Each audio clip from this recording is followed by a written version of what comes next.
So yan, gawa po tayo ng content tungkol po sa proper quail egg selection po, no, na pang-incubate, no. So, ang unang-una po nating tatandaan, hindi lahat ng itlog na ilalabas ng mga breeders po natin ay i-incubate natin.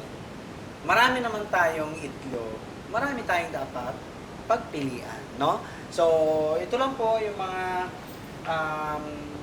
tips, no, kung paano ba mag-select ng itlog ng pugo, no, sa pag-i-incubate. Siyempre, unang-una, yung sobrang liit at sobrang laki ay i-reject na po natin, no. Kailangan standard po ang size at shape po, no. So, magtingin tayo ng mga reject.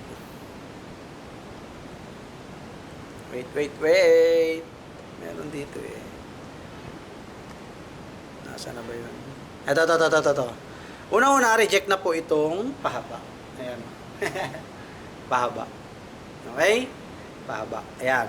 So, reject na po to dahil pahaba po. No? Hindi natin ini-incubate yan dahil reject. Alright? Pahaba, reject. Pangalawa, sobrang liit. Ayan. No? Sobrang liit po ng itlog. Yan, reject din po to. No? Sobrang pahaba, sobrang liit ay reject. Alright? No? So, ano naman po yung shape ng itlog or size ng itlog, no? So, ito ikukumpara natin doon sa sa ideal size and shape po ng itlog ng pugo na for incubation po. Tara, maghanap tayo. Okay. Ito. Ay, ito. Ito po ang itlog ng pugo. Saglit, maghanap pa tayo. Baka meron pa. Ito na lang. No? Ito po ang ideal shape ng itlog ng pugo na maganda for incubation. No? Standard, hindi sobrang liit, hindi sobrang laki, at pabilog. Ayan, pabilog po. Maghanap pa tayo. Ito. Ayan, yung mga yan, no? Pabilog. Alright? No? Standard yung size, tapos pabilog. Ngayon, ano naman natin, ihalin tulad natin doon sa maliit, no? Makikita natin. Ayan. Yung difference niya. Ito yung standard na good for incubation. Ito yung sobrang liit. Ayan. No?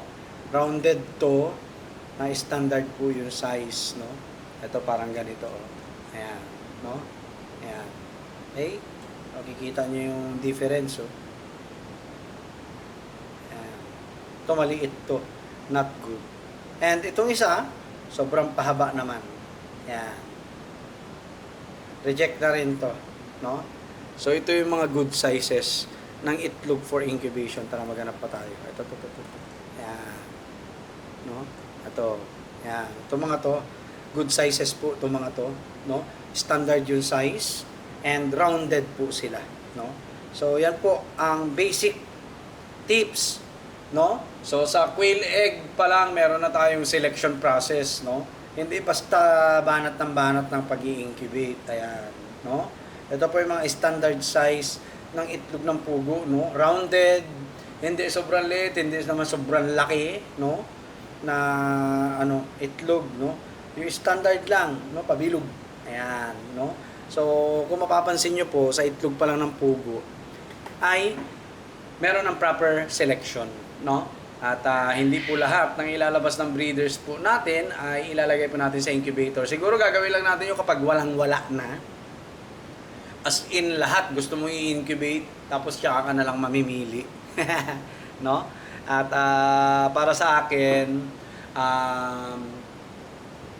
quality over quantity tayo, no? So, di baling kokonti yung ma-incubate natin, basta standard yung size ng itlog.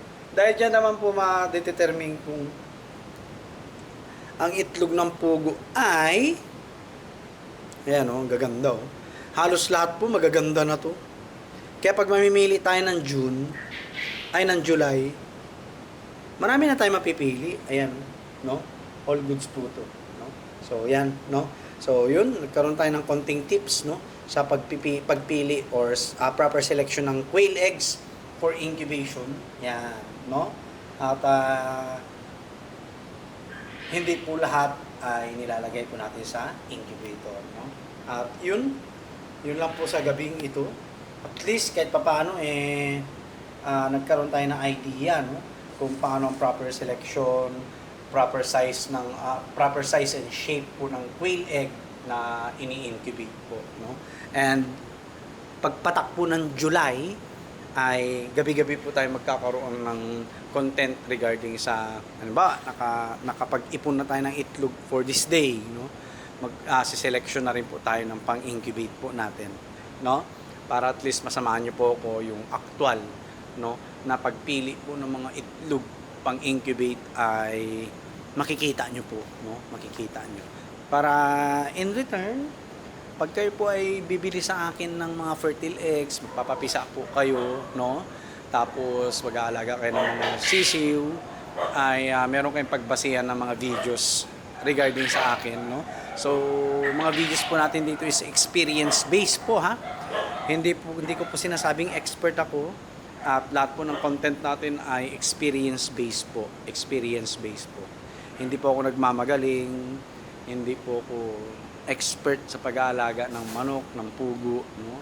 At andito lang po tayo para i-share yung mga experiences natin, kung ano yung effective sa atin, no? Na mga pamamaraan po ng pagpaparami at pag-aalaga ng pugo, ng mga panabong na manok, ayan, no? Hanggang sa incubation. Alright? So yun lang po. God bless po sa ating lahat. Kape-kape muna, tapos idlip na. Peace.